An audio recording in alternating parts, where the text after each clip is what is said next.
Hi, I'm Jonathan Black. In another video nugget I've put together on this YouTube channel, I've talked about the bucket model of stress. And in very simple terms, the bucket is something we all carry on our shoulder. Into it we put all the disappointment, our stress, our frustration, our tiredness, our anger, our resentment, so everything goes into the bucket. And of course that bucket has a level of flow that goes up and down depending on what we put into it, and there's a little valve at the bottom of the bucket that we have to turn to release that pressure from time to time, and that's basically stress management. Or if we don't have a valve in our bucket, we simply lean over and empty some of the fluid out, but the principle is still the same. We have to engage in active stress management techniques and habits, most importantly habits, in order to relieve that pressure. And habits, I think, is the operative word for this particular little video nugget I'm doing here today, because I've developed a very simple mnemonic called energy, E-N-E-R-G-Y, that if we practice certain habits on a regular basis, then we'll be able to continuously empty that pressure in that bucket, to lean over, empty some of the fluid out, reach over, turn that valve on so we can continue to absorb the pressures that happen to us in life, whether they're expected or not, planned for or not. The first E in that mnemonic starts off with a physical aspect, because if we take care of ourselves physically, then it really enables the body as a mechanism to be able to adapt to and be able to be resilient for the mind and the cognitive challenges that we face as well. And the first E really is exercise. It's a very simple one. And this little nugget here, I'm not recommending people go out and run a marathon. I mean, if you do, that's absolutely fantastic. But it's really about a couple of key rules for exercise. It is do what suits you, do what suits your body type. Some people need more cardio, some people need more resistance work, weights work, and just because you lift weights doesn't mean you're going to get big. Some people may have joint challenges or other challenges physically, so they may want some low impact stuff. Maybe walking or swimming may be suitable. But basically 3 to 4 times a week.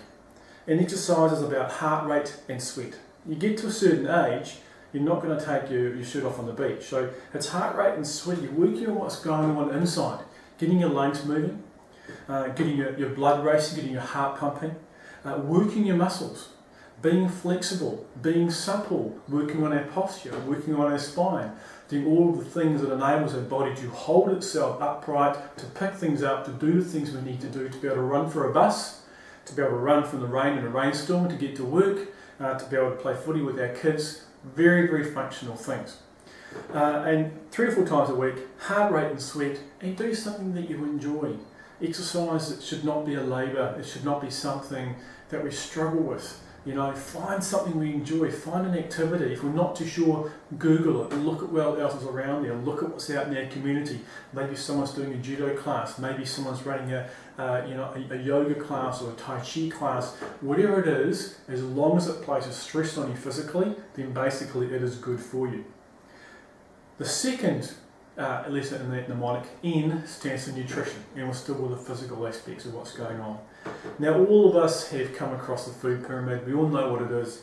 Really, the key rules around nutrition, we are what we eat. It's simple as that. Often, you know, with some few genetic causes and metabolic causes, pretty much, if we're looking at our weight and our physical condition, and we wonder why, well, honestly, look at not just what we eat, but when we eat it, how we eat it. Do we relax when we sit down and have a meal? Do we enjoy the process of partaking of food and flavour and taste, and the sensation of food on our tongue and the smell of it as it's arriving on the plate, or different fruits, different vegetables, different meats, different produce? Do we see eating as an experience, or is it simply nutrition? Is it simply something to fuel the body? Now, everyone loves to eat. It's a wonderful equaliser, and really as a society, as we rush through things, we don't take the time out to enjoy it, which means we see it as fuel, and so we rush stuff into our mouths basically. And again, a couple of key things about nutrition. Moderation is key. A colourful plate throughout the day. Breakfast like a king, lunch like a prince, dine like a pauper. I'm one of the worst people to it. You get home from a busy day and you just want to sit down to a heavy plate of carbohydrates and it tastes fantastic.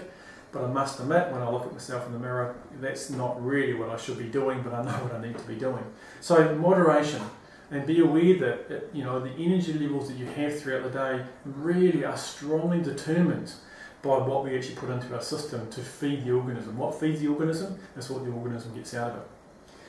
The third letter in the energy mnemonic stands for excellence. And we have a very well-known athlete here in New Zealand called Richard McCaw, who some viewers will recognise as the current captain of the All Blacks. He mentioned something in an article he was interviewed, and someone asked him how come he was so good at what he does. And to paraphrase, he made the comment to the effect of, you don't have to be good at everything. You just have to choose what you really, really want to be good at and commit yourself to mastering that. The excellence part of the energy mnemonic is about don't spread yourself too thin. Decide the handful of things you're going to be master of and commit to those things, and everything else will fall around it. If you're not good at doing something, get someone else to do it. Delegate, or maybe it's not even your responsibility at all, but commit to being excellent at a handful of things rather than being mediocre at lots of things and never pleasing anyone else or yourself. The fourth letter of the NET mnemonic is relationships. R for relationships. And relationships work like banks. You put something in so you can get something out. Who are the key people in your life? At work, at home, at play, within your family? And how often do we catch up with them? How often do we ask them how they are? How often do we spend time with them? Relationships are time intensive, they are labour intensive, and the payoff is later on. I often say to people the benefit of relationship management is not for when things are going right, it's for when things are going wrong and we really want a hand, we really want somebody to reflect off, to get another opinion about something, to support us when we're vulnerable. So who are the key people in your life, and how are you maintaining and nurturing and enhancing those relationships? The fifth one letter in the energy mnemonic is G. And G is a very simple one. Basically it stands for get over yourself. We're not actually that precious. We're not actually that special. We can be very, very, very precious. Really, how much stuff are we holding on to that when we look at it and we think about it, you know what, that's actually not as big a deal. Well, maybe the cost of holding on to that is actually dragging me down more than maybe the person I'm angry with, or the issue that somebody let me down about, or a bit of news that I received that I wasn't expecting. Get over ourselves. It's probably one of the best things we can possibly do. The final letter in that mnemonic is Y. And Y is working on your own self-development. Are we working on our best day or on somebody else's best day? Are we working on a life by design or a life lived by accident? Every season we should be aiming at something. Do we want to meet somebody new, or see something different, or learn something, or attend a course, or learn how to play an instrument, or participate in an event, or go to a concert? It's about nourishing and nurturing ourselves. What are we aiming at? To paraphrase the ancient Roman philosopher Seneca, for a ship without any port of call, any destination will do. What are you aiming at? What are your goals? And how is everything you do in your day helping you move towards those goals, even if it's one thing in a day? Thanks very much for listening. I appreciate it, and take care.